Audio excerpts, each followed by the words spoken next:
Hello mga kalabs! Kumusta po kayo? Pagkatapos ko po palang maligo, eto at kumakain na nga po ako. Ako nga lang po yung mag-isang kumakain dahil wala nga pong pasok ngayon si kuya. At hanggang bukas nga daw po yung wala silang pasok. Si Papa naman ay day off niya nga po ngayong araw hanggang bukas. Tulog pa nga po sila Papa at Kuya sa mga oras na yan. Si Mama nga lang po pala yung kasama ko ngayon sa mesa. Sinasamahan niya nga lang po ako habang kumakain. Ayaw po daw po kasing kumain ni Mama dahil kakamaylo niya nga lang daw po. Parang busog na nga daw po kasi siya kapag nagmamaylo. At kaninang tanghali naman ay bumili na nga po si Kuya ng ready-made na ulam namin. At siya na nga din po pala yung naghahanda nito. Pagka-uwi ko nga po galing ng school ay nadatnan ko nga pong nakahiga si Mama dahil masama nga daw po yung pakiramdam niya. Simula nga daw po paggising niya kaninang umaga. Pero kinaya niya pa nga din daw pong magluto para sa amin. Kaya si Kuya na nga po yung pinaghanda niya ng pagkain namin kaninang tanghali. Adobong manok at beans na may dahon ng ampalaya yung binili po pala ni Kuya. At nung nakahanda na nga din po si Kuya, eto at kumakain na nga din po kami. Sabay-sabay na po pala kaming kumain nila Mama at Papa. Tinawag na nga din po namin si Mama para po makakain na rin. Sa totoo nga lang, kada Wednesday at Thursday nga po ng tanghali lang po kami magkakasabay na kumain. Day off po kasi ni Papa yun Pero gabi-gabi naman po ay nagsasabay kaming lahat na kumain. At eto nga po yung namimiss ko sa tuwing tanghali. At habang kumakain nga po kami ay dumating nga po si Tita Osi. Akala ko nga ay magbibigay ng ulam, yun pala ay hihingi ng kanin. Naubusan daw po kasi sila ng kanin, mabuti na lang at dinagdagan nga po ni Kuya yung sinaing niya. Para kay nanay nga daw po pala itong kukunin niya dahil hindi pa nga daw po kumakain si nanay. At bago mag-alauna ay nag-shower at nagbihis na nga din po ako. Hiniram ko nga po muna itong shoulder bag ni Kuya dahil eto nga po yung gagamitin ko. Hindi na nga po kasi ako magdadala ng mga notebook. Magmi-meeting po kasi yung parents namin ngayong araw.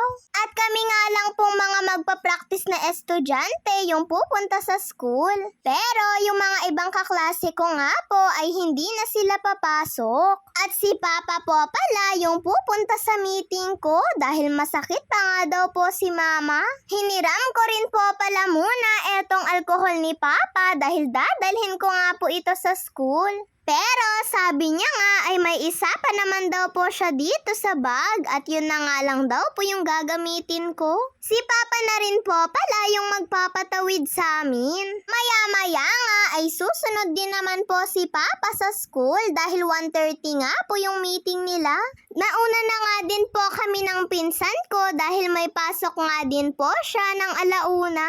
Medyo matagal nga din po bago kami napatawid ni Papa dahil maraming sasakyan. Pagkatapos po pala ng meeting nila Papa ay sumabay na nga lang po kami papunta dito sa bahay.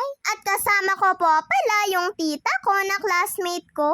Kumuha lang po kasi kami ng tubig na mainom dahil naubusan nga po kami. Bago po pala kami bumalik sa school, sabi ko nga po kay Papa ay bibili nga po muna kami ng ice cream. Nako, sa totoo nga lang ay pangalawang beses ko na nga po itong ice cream na to. Sobrang init din po kasi ng panahon, kaya gusto ko nga po ng malamig. Ngayon nga lang din po siguro bibili eto pong tita ko ng ice cream dito. Parehas po pala kami ng bibilhin na ice cream, yung tag 30, yung nakalagay nga lang po sa cup. Masarap nga din po kasi yun mga kalabs at may lalagyan pa. Ganito nga din po pala yung binili ko nung una. Sabi nga po ni Mama, baka mawalan na ako ng boses kaka-ice cream ko araw-araw. Wala na nga daw po kasi akong palya kakabili ng ice cream. Pero hindi naman po siguro mga kalabs, tubig lang naman po yung katapat nito. Ayan, at inaabot na nga din po sa akin ni ate yung ice cream ko. Hihintayin nga lang po namin si Papa, mga kalabs, dahil babalik pa nga daw po siya sa school para ayusin yung upuan ko.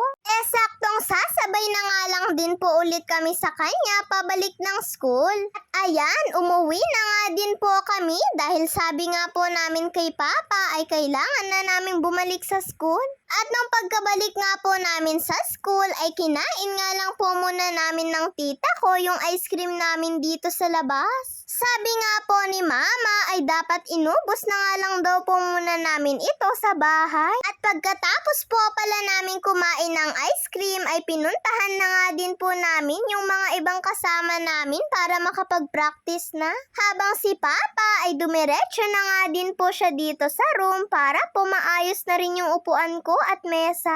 Mabuti na nga lang po at day off po ni Papa ngayon, saktong nagpa-meeting nga din po kasi si Ma'am. Dahil sigurado nga po na hindi makakarating si Mama sa meeting dahil masakit nga po siya Sa totoo nga lang po, simula nung grade 1, grade 4 at grade 5 ay ngayon nga lang po nakapunta si Papa sa meeting ko. For the first time nga po mga kalabs dahil lagi nga po si Mama yung nagpupunta sa meeting ko noon. Shout out po pala kay LJ Flores, Marjon Mendoza. Yun lang po mga kalabs. Maraming salamat po sa panonood ninyo. Mag-iingat po kayo palagi. God bless to all. Bye-bye po.